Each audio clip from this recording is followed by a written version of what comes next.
The Assembly will hear an address by His Excellency Feleti Penitalateo, Prime Minister of Tuvalu. I request protocol to escort His Excellency and invite him to address the Assembly.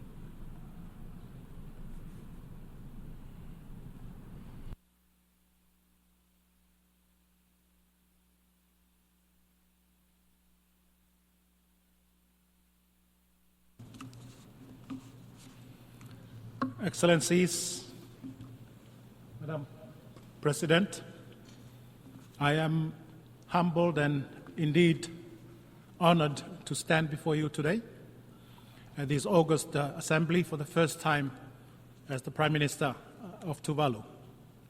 I bring to the General Assembly and the related high-level summatories the best wishes of my people and the government of Tuvalu. I take this opportunity to congratulate His Excellency President Philemon Yang for assuming the role of the President for the 79th United Nations General Assembly. Tuvalu wishes you a very successful presidency. I also take this opportunity to congratulate the outgoing President, His Excellency Dennis Francis, for a job well done and for his exceptional leadership during his presidency. Madam President, I applaud President Yang's insightful vision for this session, namely, leaving no one behind, acting together for the advancement of peace, sustainable development, and human dignity for present and future generations.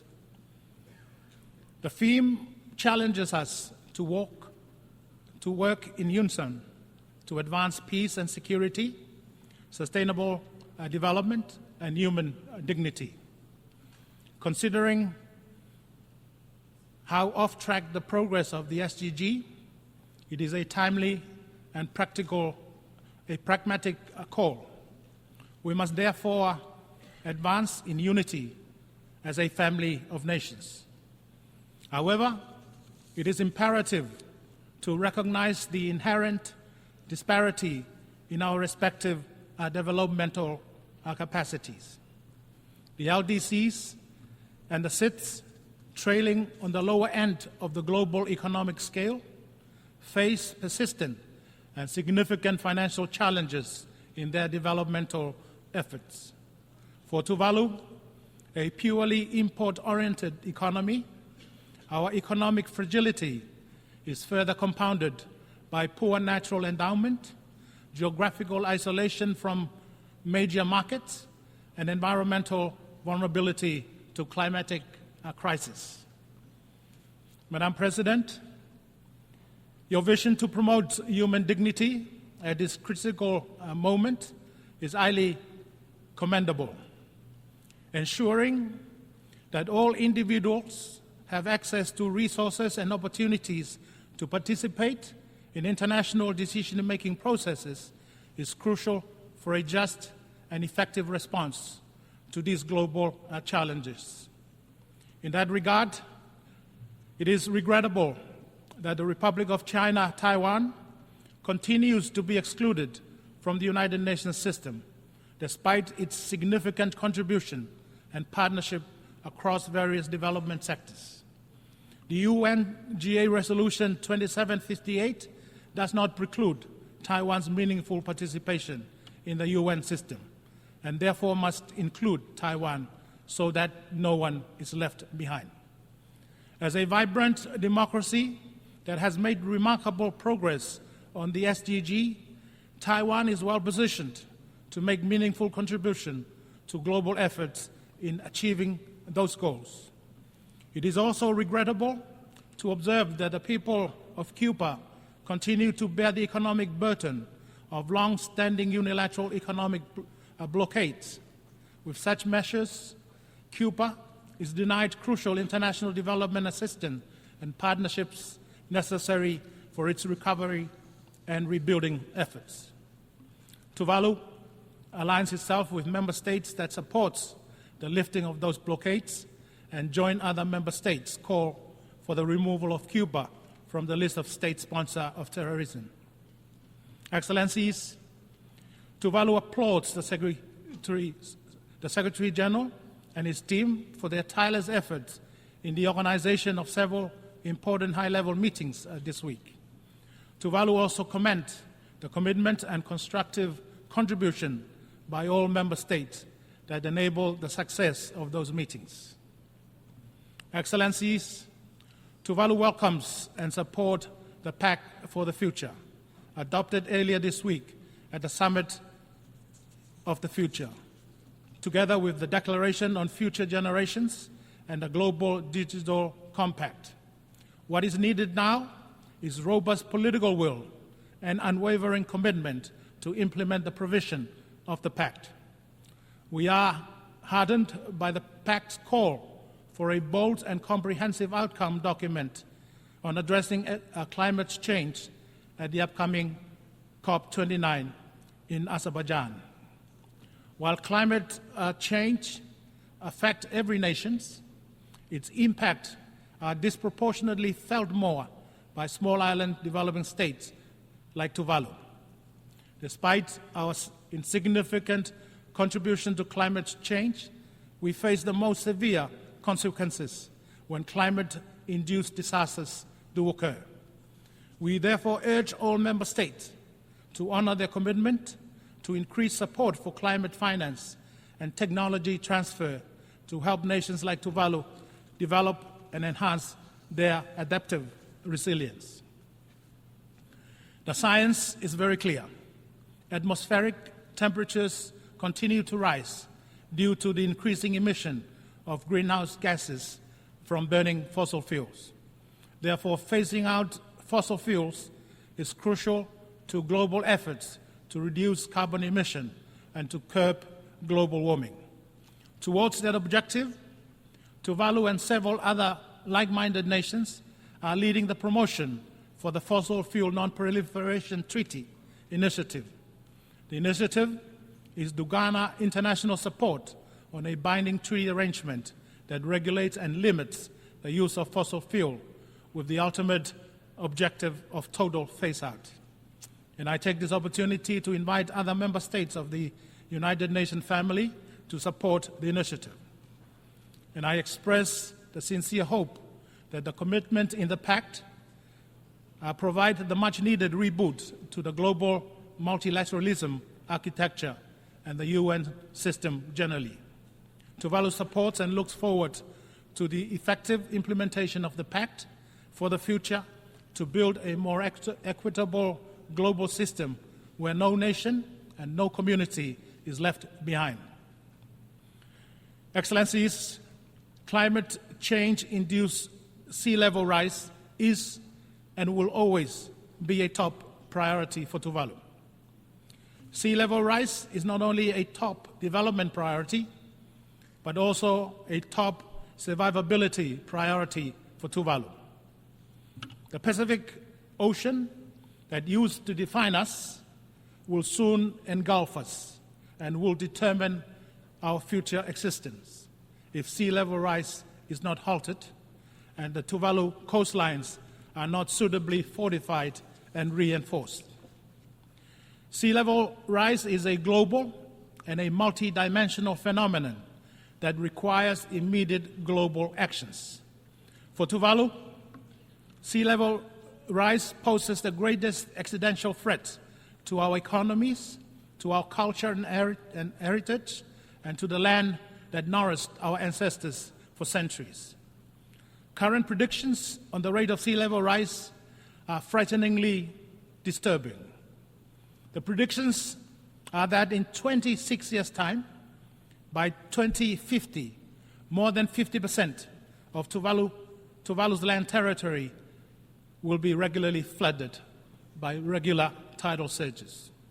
50 years afterward, in 2100, more than 90% of Tuvalu's land territory will suffer the same fate. The predictions do not account for severe climatic conditions like cyclones and hurricanes, which would exponentially accelerate the reaching of those thresholds. Tuvalu therefore commend the President for the timely and successful organization of the high-level meeting on sea level rise on Wednesday. Tuvalu is heartened by the commitment of all member states to strengthen international cooperation and partnerships for more comprehensive and effective responses to sea level rise. We are committed to providing the Secretary General with our national report on this issue within the suggested time frame and look forward to contributing to a concise, action-oriented, and intergovernmentally negotiated declaration. The high-level meeting marks the takeoff for our global effort to shape an ambitious declaration by the General Assembly in September 2026. The declaration, in my considered view, must be a strong pronouncement in support of the expectation of the 1 billion people affected by sea level rise. The declaration shall be an unwavering commitment to our sovereignty, dignity, prosperity, and rights. The declaration must be action-oriented and comprehensive. And toward those objectives, we expect the declaration to include the following principle. Firstly, the declaration shall ascertain the principle of statehood continuity as a tenet of international law and international cooperation, and to affirm that statehood cannot be challenged under any circumstances of sea level rise.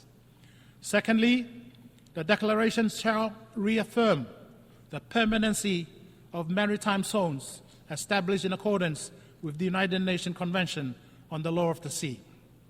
Thirdly, the declaration shall call on the international community and regional institutions to enable human mobility pathways that facilitate movement safely, orderly, and with dignity. Fourthly, the declaration shall devise concrete programs for the international community to support our efforts to safeguard our unique culture and heritage, both tangible and intangible.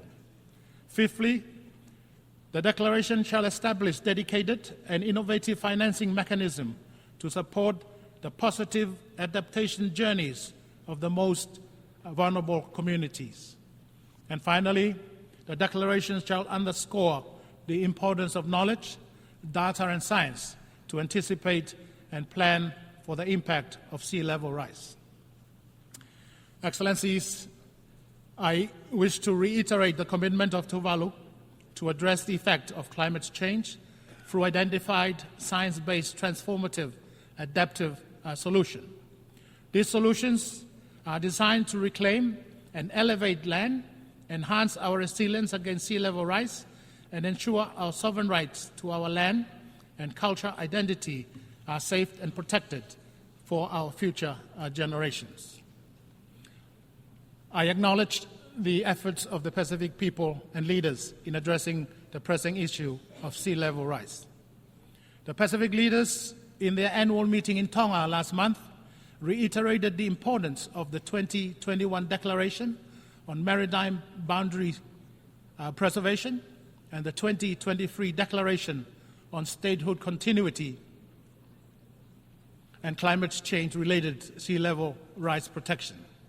The Pacific leaders also called for sea level rise to be a standalone agenda in the UNGA and other related UN processes like the Conference of the Parties of the United Nations Framework Convention on Climate Change.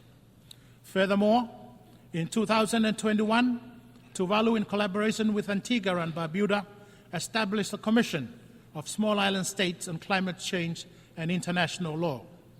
The said Commission successfully secured in May of this year an advisory opinion from the International Tribunal for the Law of the Sea, which clarifies that greenhouse gas emissions pollute the marine environment, and that states have the legal responsibility to take all necessary measures to prevent, reduce, and control them.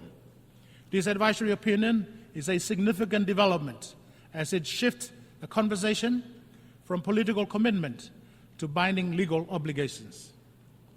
Excellencies, the science on climate change is comprehensive and clear, and that the climate is changing and is significantly impacting small island states through rising sea levels. Nationalized scientific data and information has allowed my government to create a three-dimensional model that specifically demonstrates the impact of climate change and sea level rise in Tuvalu. We showcased this three-dimensional model here in New York during the high-level week. And I must admit it is alarming and disturbing to see how quickly Tuvalu's entire land territory will be engulfed by rising seas as greenhouse gas emissions continue to increase. Excellencies, I am pleased to share with the General Assembly this afternoon a watershed treaty between Tuvalu and Australia titled the Falepili Union Treaty. The treaty carries the title of a treasured Tuvalu value of the Falepili, which connotes good neighborliness, care and share, and mutual respect. The treaty is firmly grounded on mutual respect of each other's sovereignty, territorial integrity, and political independence. The treaty prioritizes three key areas, namely climate cooperation, mobility with dignity, and shared security. For the first time, there is a country, Australia, that has committed legally to come to the aid of Tuvalu upon request when Tuvalu encounters a major natural disaster, when Tuvalu is experiencing a major public health pandemic, and when Tuvalu is subjected to some form of military aggression. For the first time also, another country, Australia, is legally committed to recognize the permanency of the future statehood and sovereignty of Tuvalu, despite the impact of climate change, particularly sea level rise. The treaty also provides for a mobility pathway for citizens of Tuvalu who so chooses to live, work and study in Australia. And I look forward very much to the full operationalization of the Falepili Union Treaty next year in 2025. Excellencies, let me reiterate Tuvalu's unwavering support for the Antigua and Barbuda's agenda for SITS, the ABAS, that was adopted in May this year. ABAS addresses the unique challenges faced by small island developing states through a multifaceted approach that includes climate action, economic diversification, and social development. Excellencies, Tuvalu is one of the smallest states in the world in terms of its land territory and population. But it is a very large ocean state, considering the extent of its exclusive economic zone. So Tuvaluans have a very close affinity with the Pacific Ocean. The Pacific Ocean sustains our daily lives and economic prosperity. The impact of climate change on fish stock migration and declining marine resources, together with IUU fishing and marine pollution, pose a major challenge to Tuvalu's progress towards sustainable economic development. As a signatory to the Biodiversity Beyond National Jurisdiction Agreement, Tuvalu is committed to the sustainable utilization and equitable distribution of marine resources. Tuvalu is also committed to the 2050 strategy for the Blue Pacific continent, which aims to protect the ocean. This commitment is reinforced by UNEA Resolution 5/14 to develop an ambitious international legally binding agreement to end plastic pollution based on a comprehensive approach that addresses the full life cycle of plastic, including its production, design, and disposal. Excellencies, Tuvalu expresses its sincere gratitude to the Economic and Social Council for their consideration of deferring Tuvalu's graduation from the least developed countries category earlier this year. It is important to reiterate that while Tuvalu has met the graduation threshold for some time now, Tuvalu continues to have serious reservations about leaving this group. As one of the last remaining Pacific Island countries in the LDC category, Tuvalu is exceptionally vulnerable to the impact of climate change and rising sea levels. Even the Committee for Developing Policy has recognized that Tuvalu's vulnerability to climate change is not only severe, but permanent. For this reason, Tuvalu applauds the newly developed multidimensional vulnerability index that could complement the traditional gross national income indicator as the basis for development and climate finance access. Excellencies, Tuvalu commends the commemoration and promotion of the International Day of the Total Elimination of Nuclear Weapons this year. The event served as a powerful reminder of the catastrophic consequences nuclear testing and warfare, as well as the ongoing threat posed by these weapons. By observing this event annually, as agreed to in Resolution 78/27, reinforces our commitment to nuclear disarmament. Tuvalu is also a party to the Treaty on the Prohibition of Nuclear Weapons. And I'm also pleased to announce that in June of this year, Tuvalu became one of the few remaining states to accede to the Biological Weapons Convention, further solidifying our steadfast commitment to creating a world safe from nuclear and other weapons of mass destruction. Excellencies, 12 months ago, we adopted a declaration on universal health coverage following the review of implementation of the 2019 Universal Health Coverage, titled Moving Together to Build a Healthy World. This year's adoption of the political declaration on antimicrobial resistance has once again unified us in a concerted global effort to build a healthier world. As unified as we ought to be, achieving equitable and adequate essential healthcare services for all must remain a common priority. International cooperation remains appropriate to the efforts of improving and strengthening healthcare systems, particularly those that are lacking. On the 5th of this month, Tuvalu celebrated its 24th anniversary of membership in the United Nations. It has been over 2 decades since Tuvalu joined this august body as the 189th member state.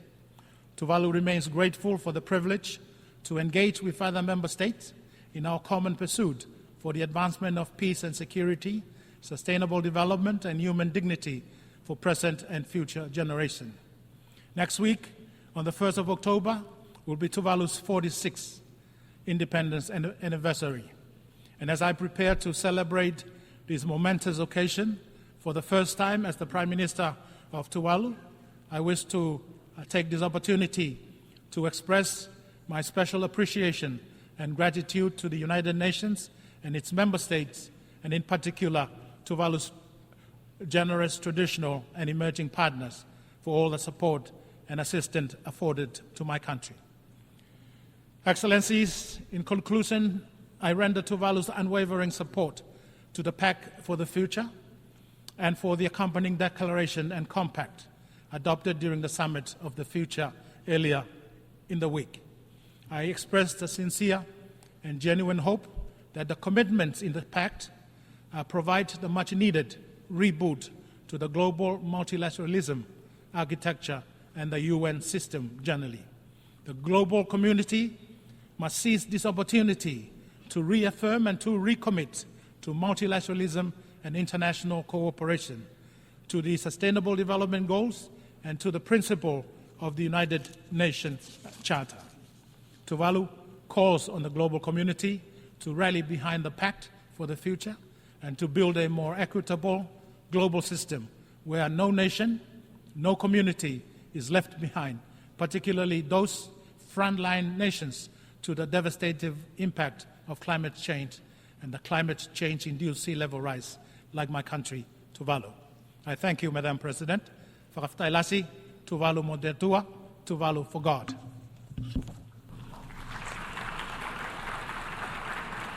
On behalf of the Assembly, I wish to thank the Prime Minister of Tuvalu.